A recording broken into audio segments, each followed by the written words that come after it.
Mon comportement résulte de ce que je crois vraiment à propos de ma relation avec Dieu. Qu'est-ce que je crois vraiment à propos de ma relation personnelle avec Dieu? La première chose que j'avais à régler était, est-ce que je crois vraiment que Dieu m'aime inconditionnellement? Restez avec nous dans Jouissez de votre vie.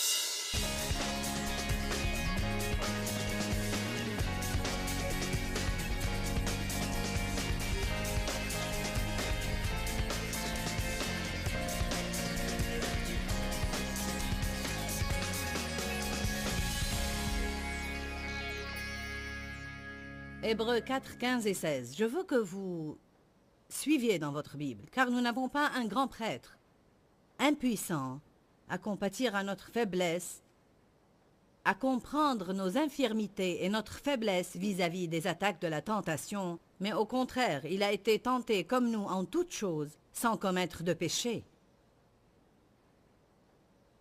Jésus comprend toutes nos faiblesses.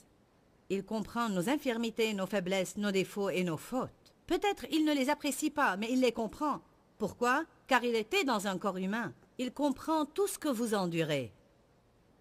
Amen. Approchons-nous donc sans peur, mais avec pleine assurance du trône de la grâce. Le trône de la grâce que nous ne méritons pas, nous pécheurs, afin d'obtenir miséricorde pour nos péchés, de trouver grâce qui nous aide au bon moment et pour que nous soyons secourus dans nos besoins et que Dieu nous accorde son aide au moment convenable. Pour moi, c'est une écriture merveilleuse. Qu'est-ce que je suis supposé faire au moment où je n'ai pas été une bonne brebis? Et quand au lieu de dire « bah », je dis « mais ». Nous allons parler des brebis et des chèvres. La chèvre dit « mais », la brebis dit « bah, bah ». Les chèvres trouvent une excuse pour tout. Je sais qu'il ne fallait pas faire ça, mais... Je devais donner une meilleure offrande, mais... Je dois traiter cette personne d'une meilleure façon, mais... Amen.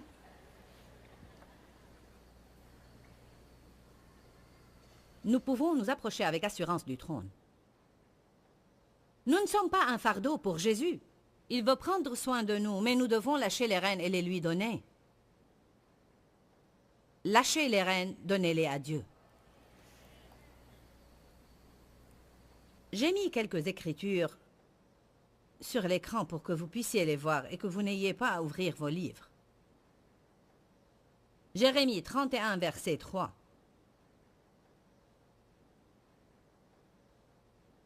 De loin, l'Éternel se montre à moi, Israël, et me dit, « Oui, je t'aime d'un amour éternel. C'est pourquoi je te conserve ma bonté, mon affection et ma fidélité. » Dites tous, amour éternel. Je crois que pour que vous compreniez cela, vous avez à méditer sur ce mot pour près de 10 minutes. Éternel, éternel, éternel, qui ne lasse pas, qui ne cesse pas, qui est toujours là, amour continu, amour éternel à jamais. Fidélité. Allons à Éphésiens 2, 4 et 5.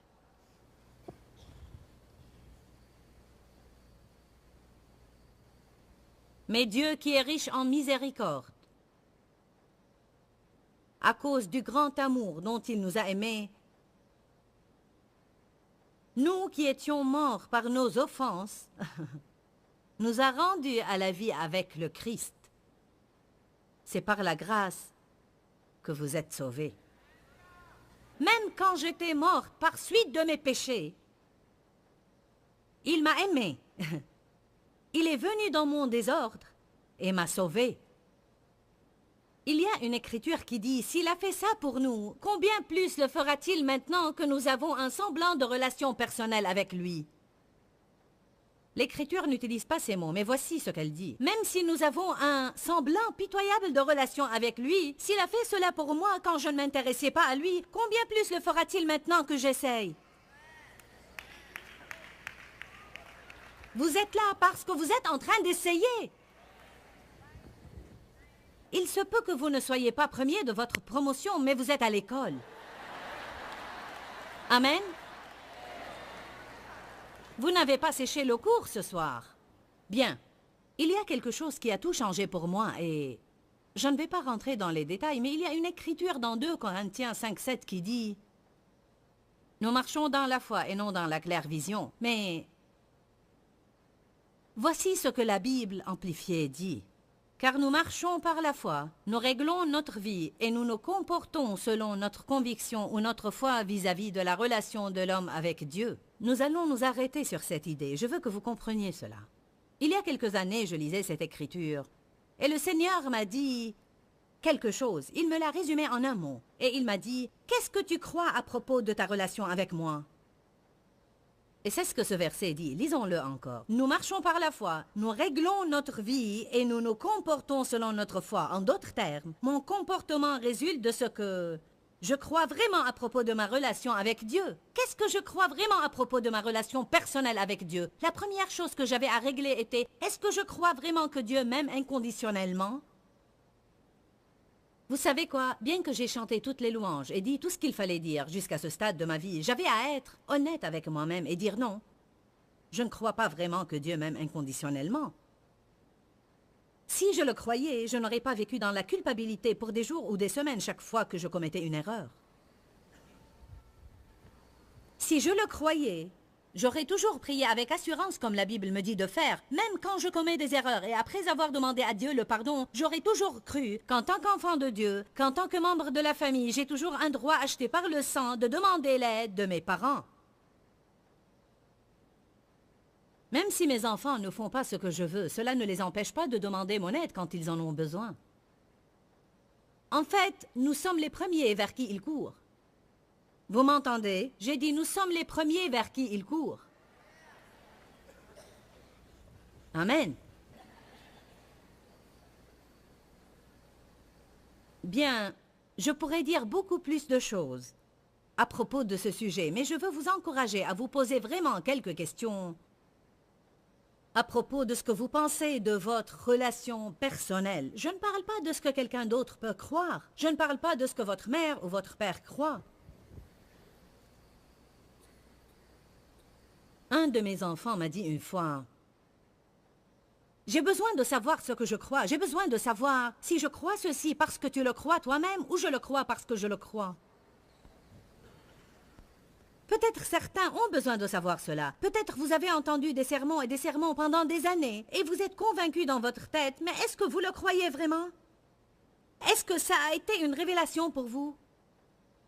Est-ce que vous croyez vraiment que Dieu vous aime? Est-ce que vous croyez vraiment qu'il veut prendre soin de vous? Est-ce que vous croyez? J'avais à me poser cette question. Est-ce que je crois que Dieu est content de moi? C'est une bonne question. Nous croyons tous qu'il n'est sûrement pas content de nous. Mauvaise réponse. Parce que vous n'avez pas bien entendu la question. Je n'ai pas dit « Est-ce que Dieu est content de tout ce que vous faites ?» J'ai dit « Est-ce que Dieu est content de vous ?» Est-il content de vous? Y a-t-il une différence entre ma personne et ce que je fais? Totalement, complètement et absolument. Votre personne et vos actes sont 2 choses différentes. C'est pourquoi vos enfants peuvent commettre des bêtises et vous continuez à les aimer. Est-ce que vous m'entendez bien ce soir? Vous m'écoutez bien? Peut-être que vous ne comprenez pas la puissance de savoir que Dieu vous aime même durant les jours où vous n'agissez pas correctement. De lever quand même vos mains, de louer et d'adorer Dieu, de vous approcher toujours avec assurance. Vous avez plus d'aide en ces jours qu'en d'autres jours. Si vous ne priez pas durant ces jours, alors vous avez un problème. Dieu, j'ai besoin d'une aide double aujourd'hui. La brebis qui tombe dans le fossé fait plus de bruit. Bah, bah. Vous ne savez pas que je suis ici? Bah, bah. J'espère que je fais cela correctement.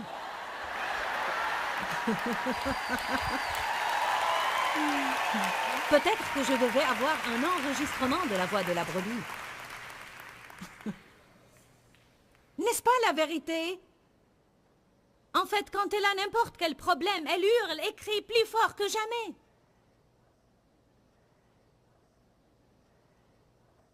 Alors dites-moi pourquoi nous reculons. Vaut mieux que je ne demande pas d'aide, j'ai été mauvais. Mais non, vous avez à être dans le fossé, à être dans votre fossé, et vous avez à crier « Bah! Bah! » Vous avez à décider de ne pas vous taire avant que le berger vienne vous retirer.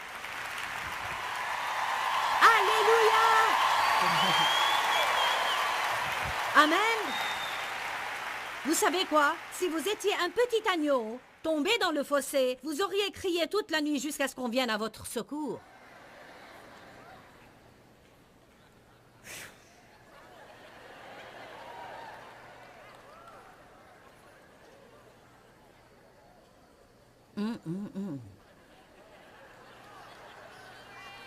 Avant que vous ne puissiez avoir de la force dans votre vie, il faut que vous ayez cette révélation. Écoutez cela, et il faut que vous soyez prêt à dire par votre bouche, « Je crois vraiment que le Seigneur est content de moi en tant que son enfant.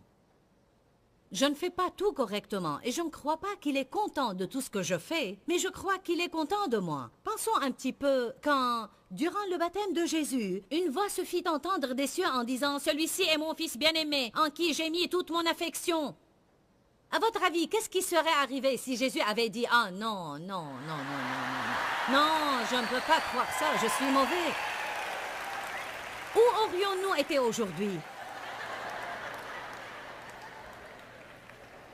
Vous savez quoi? Il y a tant de personnes qui s'attendent à ce que vous veniez les aider, tout comme Jésus vous a aidé, mais vous ne pouvez pas les aider si vous ne croyez pas ce que Jésus croyait, que vous faites plaisir à Dieu parce que vous n'avez aucun pouvoir si vous ne vous considérez pas juste.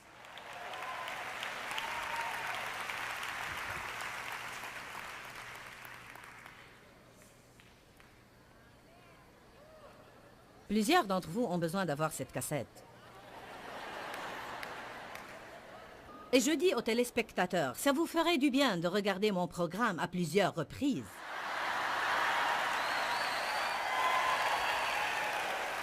Qui regarde mon programme plus qu'une fois par jour? Bien. Ma tante m'a dit récemment, je n'arrive à voir aucun autre programme que le tien à la télé. Mon but était de passer si souvent à la télé que les téléspectateurs n'auront pas d'autre choix.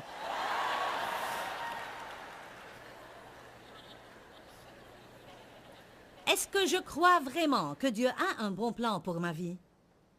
Peu importe ce qui m'est arrivé dans le passé, peu importe combien j'ai souffert avant, est-ce que je crois vraiment que le Seigneur a un bon plan pour ma vie?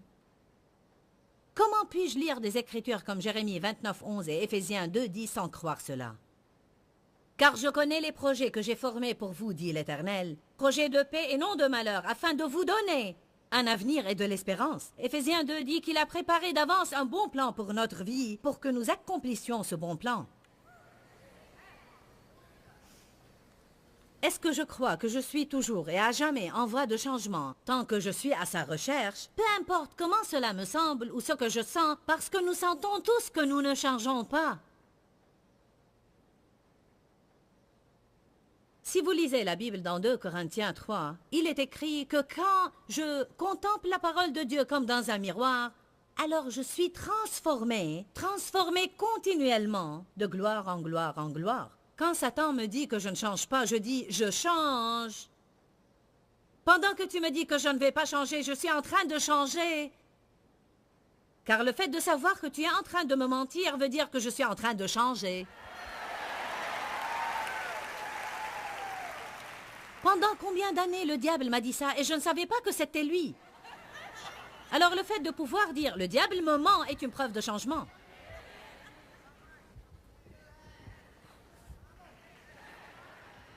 Assister à la naissance des 2 jumelles hier m'a rendu enthousiaste. Amen. Est-ce que je crois vraiment que j'ai été justifié devant Dieu par le sang de Jésus? Est-ce que je crois vraiment qu'il entend et exauce mes prières?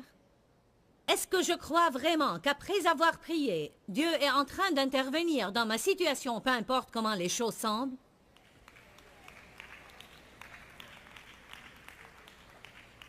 Amen. Etc., etc., etc. Qu'est-ce que je crois? Notez cela chez vous et rentrez chez vous. Peu importe si vous allez penser à cela pour un mois. Qu'est-ce que je crois vraiment? Qu'est-ce que je crois à propos de ma relation avec Dieu? Asseyez-vous et dites, bon Seigneur, aide-moi. Est-ce que je crois vraiment que tu m'aimes? Si vous ne le croyez pas, laissez-moi vous donner un conseil. Ne vous approfondissez dans aucun autre sujet. Même s'il va vous falloir 3 ans pour avoir une révélation sur l'amour de Dieu pour vous, prenez le temps qu'il faut jusqu'à ce que vous sachiez que vous savez que Dieu vous aime et que vous puissiez dire ce que Romains 8 dit. Ni la vie, ni la mort, ni les puissances, ni les dominations, ni les choses présentes, ni les choses à venir, ni les choses du passé, ni les choses de l'avenir, rien ne pourra me séparer de l'amour de Dieu manifesté en Jésus-Christ. Même si je parais comme une brebis destinée à la boucherie, la Bible dit « Je suis plus que vainqueur par celui qui m'a aimé. » Allez à Genèse 28. Dieu veut prendre soin de nous. J'ai décidé finalement qu'il était temps de le laisser faire. Car pour être honnête, je me suis épuisée 500 fois dans ma vie et essayé de m'occuper de moi-même. Quand j'étais enfant, je n'avais pas un bon père qui prenait soin de moi. Et je ne pouvais pas vraiment demander quoi que ce soit et l'avoir. On me disait que je n'avais pas à l'avoir pour la simple raison que mes camarades à l'école l'avaient ou que ce n'était pas nécessaire. Alors j'ai appris très tôt dans ma vie, prends soin de toi-même. Ne demande à personne quoi que ce soit pour que tu ne sois pas gêné, blessé et déçu. Puisque j'ai été tellement blessé, j'ai appris à dire et à redire en mon fort intérieur. En fait, j'ai même fait des vœux, et c'est ce que nous faisons quand nous nous faisons des promesses après avoir été blessés. J'ai même fait des vœux, je ne demanderai jamais quoi que ce soit à personne. Je ne ferai jamais confiance à personne. Personne ne me blessera dorénavant, car je ne permettrai à personne de m'approcher. Et la liste n'en finit pas. Et quand je suis entrée en relation avec Dieu, il m'a appris à avoir de bonnes relations avec les gens. Vous n'allez pas avoir une bonne relation avec Dieu sans avoir de bonnes relations avec les gens. Vous ne m'avez pas entendu. J'ai dit, vous ne pouvez pas avoir une bonne relation avec Dieu et de mauvaises relations avec les gens, car ce que Dieu fait en nous doit émaner de nous et doit se manifester ici sur la terre. Nous n'allons pas toujours être sur la nuée de gloire et chanter tous les jours « Alléluia ». Cela doit être travaillé dans notre vie quotidienne. Il m'aime inconditionnellement et il s'attend à ce que je vous aime inconditionnellement. Il me pardonne et il s'attend à ce que je vous pardonne. Il me donne sa miséricorde et je dois vous donner miséricorde. Et si je devais emmagasiner en moi tout ce qu'il me donne, je ne réussirais pas. Il m'a fallu des années pour apprendre qu'il voulait prendre soin de moi. Et même des années en plus après l'avoir cru pour commencer à lui permettre de le faire. Il nous faut beaucoup pour lâcher les rênes et les donner à Dieu. Vous savez pourquoi? Parce que si les choses ne prennent pas la tournure que nous voulons, nous aurons peur. Et ce que nous devons comprendre, c'est que si je donne quelque chose à Dieu, quelle que soit la tournure qu'elle prendra, c'est sûrement la meilleure tournure possible. Il se peut qu'elle ne prenne pas la tournure que je veux, mais c'est mon problème maintenant, ce que je pense. C'est votre problème, ce que vous pensez. Ésaïe 55 dit « Mes voix sont élevées au-dessus de vos voix, et mes pensées au-dessus de vos pensées. Elles sont plus élevées. » Il se peut qu'elles ne soient pas toujours logiques, mais elles sont meilleures. Genèse 28, 15 est une écriture merveilleuse. « Et voici, je suis avec toi. Je te garderai, je veillerai sur toi, et je ferai attention à toi partout où tu iras. Et je te ramènerai dans ce pays, car je ne t'abandonnerai point, que je n'ai exécuté ce que je t'ai promis. » Quelle promesse! Il a dit, j'exécuterai et accomplirai tout ce que je vous ai promis. Parce que je suis toujours et resterai toujours avec vous, même jusqu'aux extrémités de la terre. Mais je ne suis pas content. Cela ne veut pas dire qu'il n'est pas là. Je ne vois pas Dieu travailler. Vous ne regardez pas.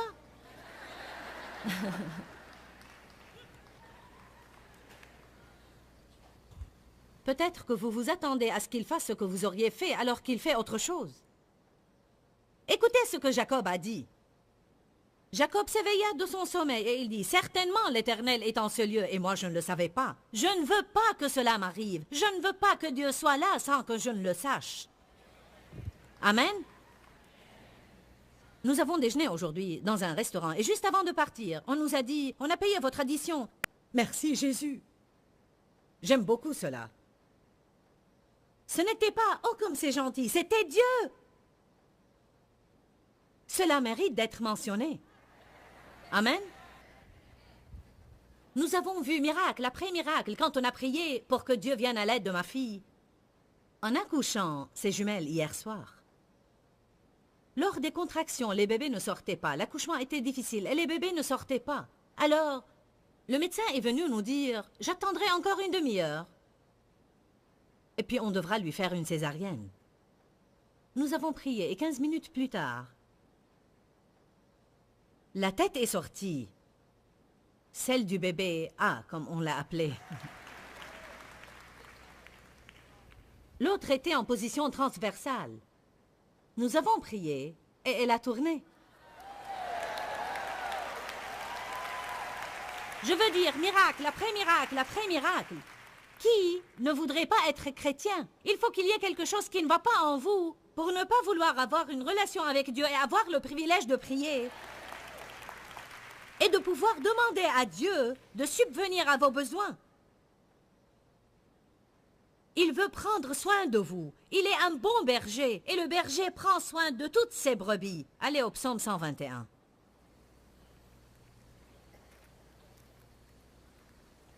Je crois que le premier besoin de l'homme dans la vie est de se sentir en sécurité, de se sentir bien protégé et en sécurité. On dit qu'en particulier, le premier besoin de la femme dans une relation est de se sentir en sécurité. Et en réalité, mon mari me protège beaucoup. Et j'ai été assez stupide pour laisser cela m'irriter dans le passé. J'ai appris que cela est vraiment un besoin que nous avons, mais vu la façon dont j'ai été élevée, à cause de mon désir de prendre soin de moi-même et parce que j'ai été blessée, je suis devenue brutale. Oh, je n'ai pas besoin de ça. Mais en notre fort intérieur, nous avons grand besoin de choses que nous ne savons pas recevoir. Nous nous montrons rudes alors que nous ne voulons pas l'être. Nous disons, nous sommes très bien alors que nous nous effondrons. Dave me disait quelque chose comme... Quand tu ouvres la porte de la voiture, attention de ne pas... Si je vais à un certain endroit pour un rendez-vous dans une rue pleine de mouvements, il me dit, à moi qui suis une femme adulte qui conduit depuis des années et des années, quand tu vas là-bas, n'oublie pas en ouvrant la porte pour sortir de la voiture, de regarder autour de toi. Il y avait des moments dans le passé où je pensais, tu me prends pour une stupide? Je percevais cela comme une insulte, mais je comprends très bien maintenant que c'est un don que le Seigneur m'a donné. Vous m'entendez bien? Alors, vous les hommes, vous devez savoir que vos femmes, vos amis au féminin et vos fiancés ont besoin de se sentir en sécurité. Elles veulent se sentir prises en charge. Et surtout si vous ne recevez pas cela d'une personne dans votre vie, Dieu ira par-dessus bord pour vous le donner. Mais il nous le donne de toute façon, car peu importe combien Dave me donne, il y a toujours un certain sens de sécurité que Dieu seul peut me donner. Dave ne peut pas me faire sentir sécurisée en tant que personne, Dieu seul peut faire cela. Dave ne peut pas être responsable de ma joie personnelle, Dieu seul peut me donner cela. Allez donc.